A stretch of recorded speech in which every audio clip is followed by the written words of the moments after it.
పనే దైవం అనుకుంటే నీకు ఏ దేవుడు అవసరం లేదు. స్పెషల్గా దేశానికి సేవ చేయని అవసరం లేదు. 10 మందికి తిండి పెట్టాలి. సొసైటీని సీరియస్గా తీసుకోవద్దు.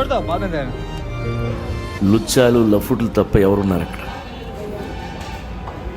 పని చేసుకో, దాచుకో, అమ్మ నాన్నని నాన్న వాళ్ళని చూసుకో.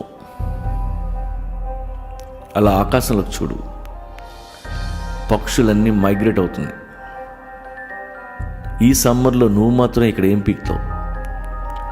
వాటిలాగే నువ్వు ట్రావెల్ చేయి. అలా తిరిగిరా. బోల్డ్ అంత ప్రపంచం ఉంది. ఎన్నో చూడొచ్చు, ఎందరినో కలవచ్చు.